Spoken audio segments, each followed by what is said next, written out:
A minha filha Bela Radassa está no sexto ano. E na aula de geografia ela está aprendendo sobre orientação no espaço geográfico através dos pontos cardeais. Matéria interessante, né? Ela veio toda contente em casa, dizendo: pai, você sabia que nós podemos ir para qualquer lugar, desde que a gente ache o norte? E ela estava toda encantada, né? É só encontrar o norte e nós teremos a direção. Eu achei muito engraçado, né? Ela está surpresa com isso, porque ela é da geração que nasceu imersa na tecnologia. Ela é da geração que fala: pai, liga o Waze. Pai, já ligou o GPS? Tem Google Maps? Uma geração, pasmem, nunca precisaram de bússola. Não tem para que mais ter bússola para uma geração que já tem o sistema de posicionamento global. Tecnologia que começou na década de 70 e que se consolidou em 95. Né, e que aponta qual que é a direção. Então foi interessante demais, de repente, né, ela descobriu isso, que para encontrarmos o sul, basta olharmos para as estrelas. Nós estamos aqui no hemisfério sul. Se a gente estivesse no hemisfério norte, bastava olhar para a estrela polar. Mas como nós estamos aqui, você encontra o Cruzeiro do Sul, olha para o céu, achou ele, né, faz os riscos, é uma cruzinha. A haste maior da cruz, ela tem uma direção. Se ela está tortinha assim, você coloca 4 vezes ela. 1, 2, 3, 4,5. Desce, achou o sul. Acabou, está resolvido. Se você achou o sul, o norte está aqui, o oeste está aqui, o leste está aqui, você vai para qualquer lugar. E de repente ela estava fascinada com as estrelas. Pai, a gente pode encontrar olhando para as estrelas. Pai, o sol nasce no leste. Pai, a gente sabe a direção agora. Mas a verdade é que o brilho das estrelas sempre indicou a direção. E sem o brilho delas, a gente fica desorientado. Né? Um dia nublado, sem o brilho das estrelas, era ruim para as navegações lá na antiguidade. Então, brilhando como estrelas, esse é o tema da nossa reflexão nessa manhã. No texto que lemos, Paulo diz isso: nós estamos no mundo para brilhar como estrelas. Está relacionado à direção. O mundo está em trevas e nós, eu e você, temos a missão de sermos a luz do mundo. Obviamente, Paulo está dizendo isso à luz do que Jesus disse lá no Sermão do Monte, Mateus capítulo 5. Vocês são a luz do mundo, portanto vocês brilhem a luz para que os homens vejam a glória de Deus. Vocês são luz, brilhem a palavra de Jesus. Se somos estrelas, como que a gente deve brilhar? Se nós somos estrelas, como a gente deve brilhar? Paulo nos ensina com 3 comandos. E o primeiro deles é: ponham em ação a salvação de vocês. O texto que a gente leu, a gente percebe que Paulo acabou de expor o que Jesus fez em sua jornada de humilhação e exaltação, o modelo maior de expressão de amor. A gente refletiu sobre isso domingo passado, o poema de Cristo Jesus. Aí poderíamos pensar: mas Jesus é o modelo perfeito. Jesus é Deus.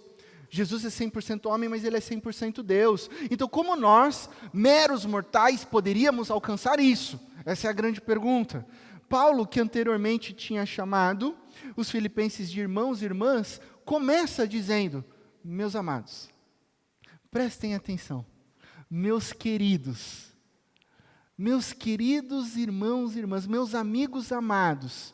O que ele está aprofundando é o tom relacional, é essa amizade, é esse sinal amoroso. E assim ele continua: ponham em ação a salvação de vocês. Ponham em ação. Como? Através da obediência contínua. Ponham em ação. Obviamente o termo salvação aqui, ele não se refere ao fato de que nós iremos alcançar a redenção pelas nossas próprias mãos. Não, você precisa se lembrar no capítulo 1 de Filipenses que Paulo já chama os filipenses de santos. Isso significa que quem alcança a redenção é Cristo Jesus através da cruz. Não sou eu que me salvo, não é você que se salva, é Cristo Jesus que completa a salvação.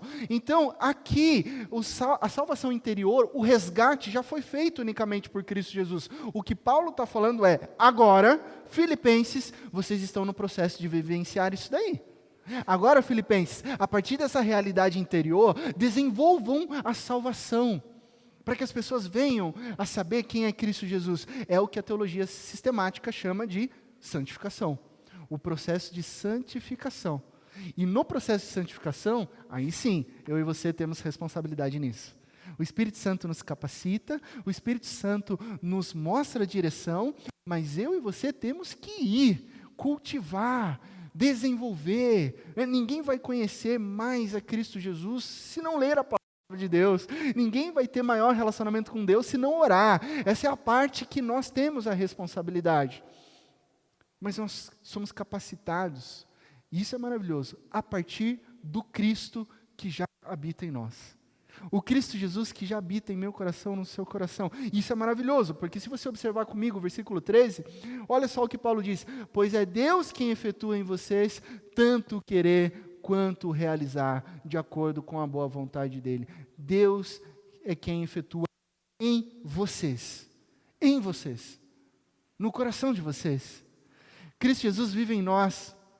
E porque Cristo Jesus vive em você, em nós, nós podemos desenvolver a salvação em obediência contínua. Nós podemos caminhar nesse processo de santificação, porque Deus está envolvido em todo o processo, meus amigos e minhas amigas. Isso é maravilhoso, Deus está envolvido com a sua história. Deus está envolvido com a sua jornada. Deus começou a boa obra em você, e Paulo já disse isso no capítulo 1, e Ele vai completar até o dia final. Então se Deus Ele vai terminar, Ele não vai te abandonar, Ele não vai te deixar sozinho, por isso é o próprio Deus te capacitando, falando ao seu coração, através da palavra dEle e através dos amigos do reino. Assim Ele vai nos encorajando, assim Ele vai nos guiando, assim Ele vai nos ensinando a desenvolver a salvação, pois Deus efetua em nós o querer e o realizar. É interessante pensar que Paulo está falando assim, em vocês, Filipenses.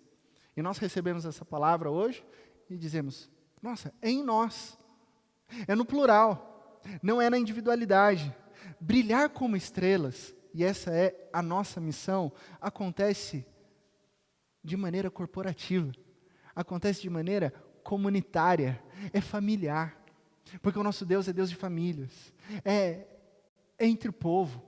É entre reino, porque o nosso Deus é Deus de povo, é entre amigos e amigas, por isso que o reino de Deus é um reino familiar, o reino de Deus é um reino de amigos, o reino de Deus é um reino da comum unidade. E olha só que legal, a palavra grega para o que Deus faz em nós, onde está ali, efetua, a palavra grega é energel.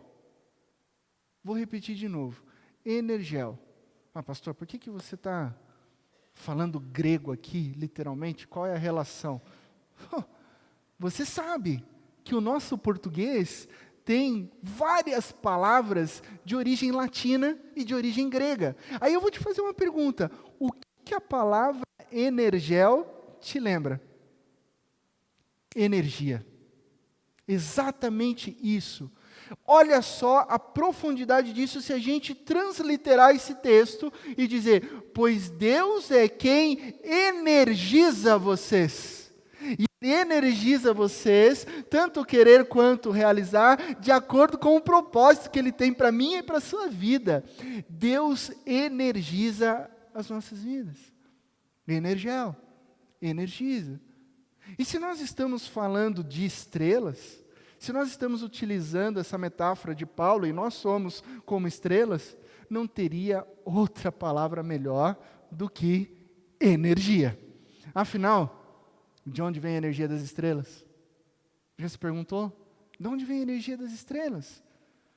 Os cientistas descobriram que as grandes nebulosas, conhecidas como berçários de estrelas, elas possuem uma condensação de gases que são impulsionados pela pressão da gravidade e temperatura altíssimas que vão pressionando e extraindo energia através de processos de fusão nuclear. Então são sequenciais essas fusões nucleares. Então átomos de hidrogênio se transformam em átomos de hélio se transformam em átomos de carbono e assim sucessivamente, e aí vão virando as protoestrelas que se tornam estrelas, que vão ganhando massa, e aí vão nascendo as estrelas.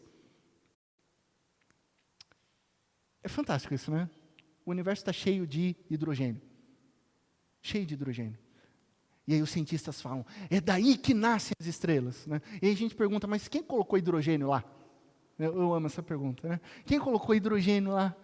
E aí, quem que energizou isso tudo pela primeira vez? Aí os cientistas ainda não sabem, mas eu e você sabemos, né? Nós sabemos que Deus não só energizou lá atrás, mas Ele vem ao longo do tempo energizando tudo, inclusive eu e você, para o bom propósito dEle, para a glória e louvor dEle. Esse é o nosso Deus que vai impulsionando as nossas histórias, um Deus que cuida de todo o universo, um Deus que conhece cada estrela pelo nome, mas sabe o seu nome. Ao mesmo tempo sabe a sua história, ao mesmo tempo é um Deus pessoal, que cuida do seu coração e vai te energizando, vai te impulsionando conforme a boa vontade dEle. Isso é maravilhoso. Eu vou repetir, é maravilhoso a gente compreender que existe um Deus cuidando da nossa história. Existe um Deus te impulsionando. Existe um Deus que sabe dos seus anseios, existe um Deus que sabe dos seus desejos, existe um Deus que conhece os seus temores e Ele está cuidando da sua vida. Portanto, na certeza de que Deus está nos energizando, Paulo fala, coloquem em ação a salvação de vocês. Vocês estão seguros. Esse é o primeiro comando. Para brilharmos como estrelas, ponham em ação a salvação de vocês. O segundo comando, façam tudo sem queixas nem discussões. Esse início, esse versículo 14, né, façam tudo sem queixas nem discussões, ele é simples. A gente nem precisa assim gastar muito tempo aqui. Só que muitas vezes, diante dos desafios, nós não compreendemos esse versículo que é simples, não é verdade? Eu não sei você, mas muitas vezes eu me pego reclamando. Quantas vezes eu estou reclamando? E esse momento de a gente orar por cristãos perseguidos, já foi um baita de um tratamento do Espírito Santo aos nossos corações, quando a gente fica reclamando que o Uber está atrasado. Quando a gente fica reclamando que, nossa, abre a geladeira e fala, não tem nada para comer? E sendo que tem um monte de coisa lá. Quando você fica estressadinho, porque no meio da sua série da Netflix, acabou a internet. Deu um vento forte, o servidor caiu. Você fica mega estressado, né? E aí a gente se queixa, a gente reclama, a gente não compreende esse versículo, mas é o seguinte, se Deus está conduzindo todo o processo e Ele vai completar a obra na sua vida, isso termina na glorificação e na exaltação fundamentada na vontade dEle. E a vontade dEle, nós sabemos, é boa, é perfeita e é agradável. Então, qual que é a razão da gente ficar reclamando? Esse texto fala comigo, esse texto fala com você. Não adianta você ficar pensando agora assim, nossa, pastor, não precisa falar assim comigo. Não briga comigo, briga com Paulo. E outra coisa, se você está incomodado com esse texto, imagine eu que ao longo da semana apanhei bastante desse texto, né? Porque para eu trazer aqui para vocês, eu tive que ler, reler. Então é isso mesmo. A palavra de Deus nos tira da zona de conforto. Qual que é a parte que a gente não entendeu ainda, que não importa as circunstâncias, nós em Cristo Jesus somos mais que vencedores. Portanto, não se queixem. Continua fazendo o que você deve fazer, sem discussões, sem murmurações. Em meio às tribulações, obedeça a Deus. Em meio a essa geração corrompida, que diz o versículo, seja irrepreensível. Em meio à geração perversa, continue com o seu coração puro, com o coração alicerçado em Deus. Mesmo em lugares, ambientes no seu trabalho onde a ética não é respeitada, você continua puro, você continua irrepreensível. E então, em meio às trevas deste mundo, você brilhará como estrelas. E ao brilhar como estrelas, a sua vida vai dar direção para as pessoas que precisam ser encontradas por Cristo Jesus. A sua vida, a sua história, o seu testemunho vai dar direção para as pessoas que estão ainda em trevas. Então, fidelidade constante é a palavra-chave para as nossas vidas, que nos direciona em santidade. E mais, é uma missão. Nós estamos em fidelidade constante e em missão. Nós somos chamados para brilharmos e sermos luz para nações. Se no Antigo Testamento o povo de Deus foi chamado para ser luz para as nações, e há um movimento cristológico aqui, que muda a maneira como nós nos movimentamos, né? Porque o povo de Deus no Antigo Testamento, eles faziam um movimento missional centrípeto. Então Israel era luz para as nações. E através do testemunho, da vida, de quem eles eram diante de Deus, as outras nações eram para ser atraídas até Israel. Movimento centrípeto. A gente viu que não deu certo isso porque Israel falhou e caiu em idolatria por causa do pecado. Aí Cristo Jesus inaugura o reino, e Cristo Jesus, no final de Mateus capítulo 28, ele estabelece um novo tipo de missão, porque aí o movimento é centrífugo. Lembra da sua máquina de lavar roupa? Ela centrifugou as meinhas, você abriu a tampa, onde estão as meias? Tudo na borda, né? Porque o movimento centrípeto vão por todo mundo, não fiquem mais fechados. Agora, vocês, no poder do Espírito Santo, vocês vão, proclamem as boas novas, vão por todos os lugares, até os confins da terra, e preguem o Evangelho, ensinando tudo aquilo que eu ensinei, e batizem uns aos outros em nome do Pai, do Filho e do Espírito Santo. Vai! Brilhem como estrelas nesse mundo em trevas. A nossa fidelidade a Cristo Jesus no dia a dia, a nossa obediência, a nossa lealdade faz com que a gente brilhe como luz em meio ao mundo em trevas. Pastor, isso é maravilhoso. Mas eu vou confessar uma coisa. Eu ando reclamão ultimamente. Eu ando reclamona. Porque meu trabalho não é tão bom quanto eu achava. Mas meu carro deu problema de novo. Mas eu vou ter que fazer um exame médico e o plano de saúde pediu uma guia lá em Campinas. Eu tenho que ir, eu tenho que voltar. Mas pastor, meu filho vai prestar um concurso, mas é em outra cidade, vai ser bem no dia que eu tinha outra coisa para fazer. Eu estava marcado uma pesca com meu amigo, agora eu vou ter que levar o meu filho e tal. E você fica reclamando. Muito mais do que agradecendo. E aí é o problema. Qual é a solução? Paulo coloca a solução para mim e para você. No versículo 16, ele diz: retendo firmemente a palavra da vida. Retenha firmemente a palavra da vida. O Evangelho é fonte da vida.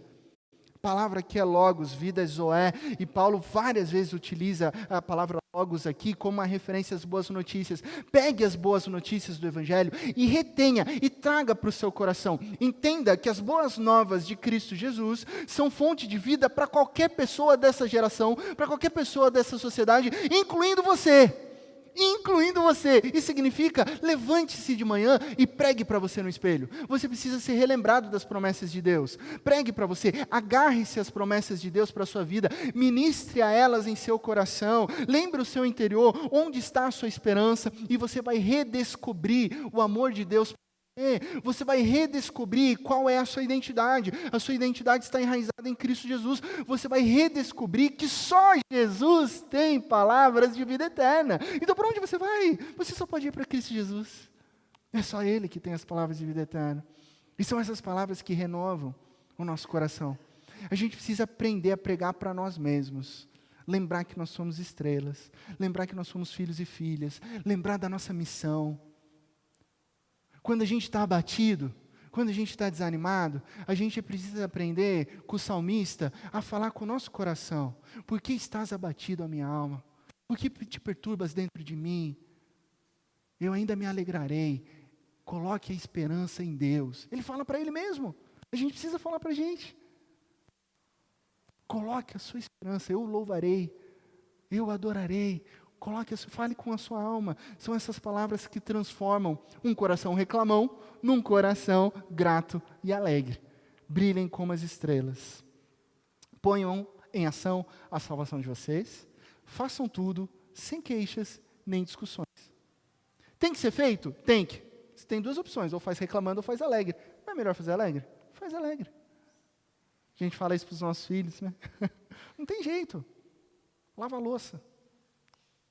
Lava cantando. Eu não consigo lavar cantando. Difícil, para mim é um exercício espiritual, assim, né? Muitas vezes eu não consigo nem lavar a louça, a Juna fica brava comigo. Essa é a grande verdade. Ela está olhando para mim assim, vou te denunciar, né? Mas, acordar cedo eu consigo acordar alegre. E eu ganho uma briga imensa lá em casa, né? Porque sempre, o pessoal acorda lá, as meninas acordam, digamos assim, com mais tempo. Né? Eu já acordo cantando, fazendo barulho e tal, sei lá o quê. Aí você pergunta, nossa, mas precisa 6 horas da manhã acordar cantando, falando alto? Eu falei assim, bom dia, né? Aí canto música, o sol já nasceu lá na fazendinha, e sei lá o quê, elas ficam... Mas eu faço isso também para gerar um momento assim, relacional em casa. Elas adoram, né?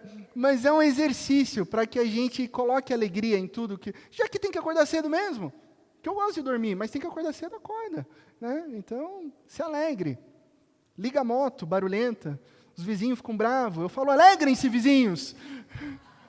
Minha moto tem óleo mineral, eu tenho que aquecer ela por 10 minutos, alegrem-se, 5 horas da manhã. A folga do pastor é de segunda-feira, né? Então, o único dia que eu tenho para viajar de moto é segunda. Então, segunda, 5 da manhã. Os meus vizinhos me amam, né? Eu preciso colocar um filtro naquele escapamento. Mas, enfim, esse é só um exemplo bobo, né? Para a gente parar de reclamar das coisas e olhar de uma outra maneira. Olhar na perspectiva do Evangelho.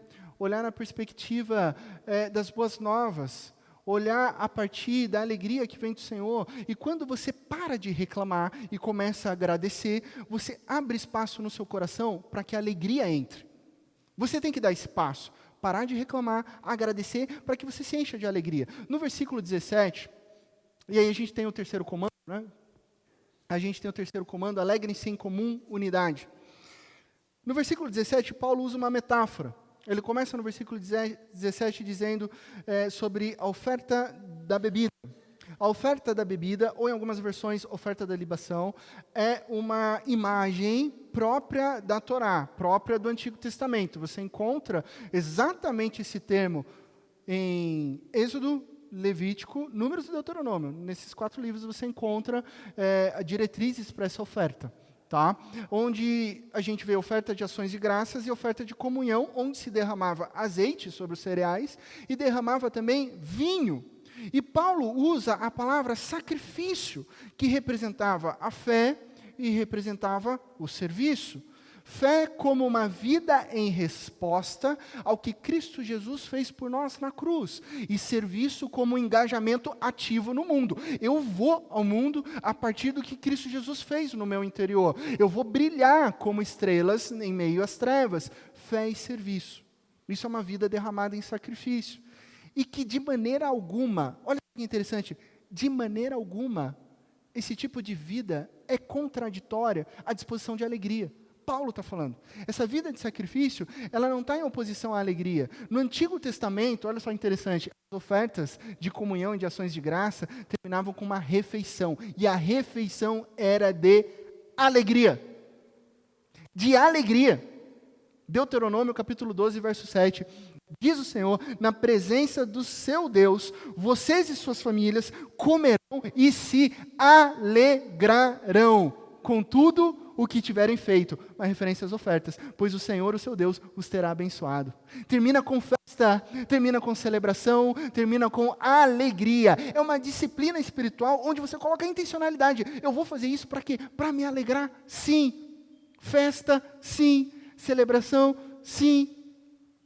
Quanto mais agora, irmãos, Paulo está dizendo, e olhando para o sacrifício de Jesus, o maior de todos os sacrifícios, o sacrifício de sacrifício, quanto mais você tem motivos de sobra para celebrar, e celebrar é em comum unidade, alegria em comum unidade. Então, na medida em que a gente serve juntos no Evangelho, na medida que os nossos relacionamentos se aprofundam em sacrifício, na medida em que nós dividimos as nossas dores uns com os outros, nós oramos uns com os outros, nós passamos tribulações uns com os outros, na medida em que nós servimos uns aos outros, a nossa alegria é experimentada de maneira compartilhada. A alegria é compartilhada. Essa experiência da igreja, essa experiência de uma família. Por isso nós, como IPPark, desejamos isso. Por isso nós, como IPPark, nos reunimos como pequenos grupos ao longo da semana, para desenvolver relacionamentos, para desenvolver amizades. Sexta-feira nós estávamos lá na Suzy e no Beto, lá em Salto, e conversamos, dividimos, oramos, demos muita risada, nos divertimos, e vamos afunilando relacionamentos. Existem outros PGVs, e se você quer fazer parte, por favor, me procure. Se você tem a sua casa aberta para iniciar um PGV, por favor, me procure. Mas o fato é que essa experiência de alegria, ela tem que ser em comum unidade. Alegrar-se em comum unidade. É um comando. Se você ler o texto, é uma ordem. Alegre-se. Não é uma sugestão. Alegre-se. Celebrem. É um imperativo para brilharmos como estrelas no universo. Se é uma ordem, é claro que isso é importante para o nosso desenvolvimento na jornada, da nossa santidade. Alegre-se. Lute contra aquele sentimento que te impede de celebrar. Né? Lute contra, digamos assim, a zona de conforto. Celebre uns com os outros. A gente está no desafio, amigos do reino, de marcar um jantar, de marcar uma saída, de marcar um passeio no parque, de marcar um pedal. E algumas pessoas estão fazendo e outras ainda não estão fazendo. Ou eu não estou recebendo as fotos, né, para a gente receber o incentivo e colocar no Instagram. Mas saia da sua zona de conforto. Esses dias eu vi um shortzinho, um vídeo, daquela cantora e atriz Marjorie Stiano. Conhecem a Marjorie Stiano? Sempre piadinha na virada do ano com ela, né? Marjorie este ano, Marjorie ano que vem. Não vou fazer essa piadinha, a Isabela já está rachando de rir. Obrigado, Isabela. Isso é comum unidade. Você está comigo, você ri das minhas piadas sem graça. Obrigado. Mas eu não vou fazer, você já lembrou. E ela tem um vídeo que ela falou assim, na naturalidade, ela falou assim, nossa, porque a gente fica naquele negócio de vamos marcar, e a gente já sabe que falou vamos marcar, nunca vai acontecer, né? É a maneira brasileira de falar, nunca vai acontecer, eu não vou. Aí ela falou com uma amiga, ela falou, de fato eu queria marcar com ela, e aí eu falei, não via tanto ela, dela, vamos marcar? Vamos. Abriu a agenda e falou, qual dia? A semana que vem, sexta-feira, tá bom para você? Perfeito, para mim também, marcado. Ela chegou em casa, ela falou, nossa, por que eu marquei isso? Que preguiça que deu. Percebe a nossa tendência pecaminosa de a gente ficar individualizado? A gente tem que vencer isso. A gente tem que celebrar uns com os outros. A gente tem que sair da zona do conforto, para a gente experimentar essa vida comunitária que nos encoraja a sermos como estrelas brilhando no mundo em trevas. Se é uma ordem, é porque isso é bom para o desenvolvimento da nossa salvação, tá? A nossa jornada de santidade. Brilhem como estrelas. Ponham em ação a salvação de vocês, façam tudo sem queixas e nem discussões, alegrem-se em comum unidade. Ok, pastor, como que a gente aplica isso nas nossas vidas? O que a gente leva para casa? Quais são as lições práticas de vida? Primeira lição, eu chamo de desafio 1x3. Anota, tira foto, para você já desenvolver isso essa semana. Cada vez que você se queixar, e vamos fazer esse desafio em famílias. Se você vê o seu esposo se queixando, se queixou, pode denunciar. Cada vez que você se queixar, imediatamente exercite o seu coração para agradecer 3 coisas. Para cada uma reclamação, você vai parar, pensar e levantar 3 motivos de gratidão em nome de Cristo Jesus. Vai agradecer pela sua família, vai agradecer pelo pão que você tem, vai agradecer pela roupa que você usa, mas você vai fazer esse exercício para você começar a lançar fora aquele hábito, porque você sabe que vai virando hábito, né? E hábitos vão sendo arraigados no nosso coração. E você vai tirando o hábito da reclamação e vai substituindo pelo hábito da gratidão. Então, o desafio para ser feito em famílias. Reclamou? Opa! Agradeça por 3 coisas. Ok? Combinado? Primeiro desafio, primeira lição prática de vida. Treine o seu coração para agradecer ao invés de reclamar. Segundo desafio, brilhando como estrela. Desenvolva a salvação, mesmo passando por tribulações com alegria. Desenvolva a salvação com alegria, mesmo que você esteja atravessando jornadas difíceis. E principalmente quando você estiver atravessando jornadas difíceis, sabe o que você faz? Chame pessoas para se alegrarem com você. Converse sobre outra coisa. Agradeça sobre outra área. Isso vai animar o teu coração. Isso vai encorajar o teu coração. Se você perceber, o Espírito Santo nos dá esse discernimento. O Espírito Santo, ele quer e deseja que a gente viva uma comunidade real, de família, de amigos, amigos do reino. Se você perceber alguém aqui nessa comunidade, e você percebeu, puxa, essa pessoa, ela está meio cabisbaixa. Essa pessoa não é assim. Se você percebeu isso, o Espírito Santo te deu esse discernimento, vá até ela. Convide ela para fazer alguma coisa convide ela para fazer uma coisa alegre. Convide ela para compartilhar a vida. para desenvolver a salvação. Porque nós precisamos uns dos outros, para que a gente cresça, para que a gente desenvolva, para que a gente possa brilhar como estrelas. Porque tem um dia que você está bem, mas nesse dia talvez eu não esteja bem. E aí eu preciso da habitação de Cristo no seu coração para que me encoraje. E através do seu encorajamento, vai ter outro dia que você vai estar meio, como diz lá em Tapetininga, meio jururu, né? E aí você vai lá e fala, posso orar com você? E aí, vamos pedalar, vamos jogar um tênis, vamos acordar os outros andando de moto de manhã? E aí, vamos!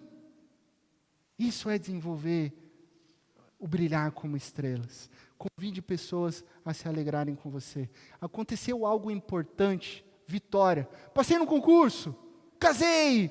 Né? O casamento já tem, a festa já é maravilhoso, já está embutido ali. Mas você passou no concurso, você teve uma pequena vitória, você comprou o carro que você queria, chama os amigos para celebrar. Fala, vem aqui em casa, vamos abrir um champanhe, porque eu comprei esse carro aqui. Vem celebrar comigo. Vem se alegrar comigo, porque o nosso Deus é bom. Porque o nosso Deus nos faz brilhar como estrelas. É isso que Deus deseja para nós. Que a gente brilhe como estrelas.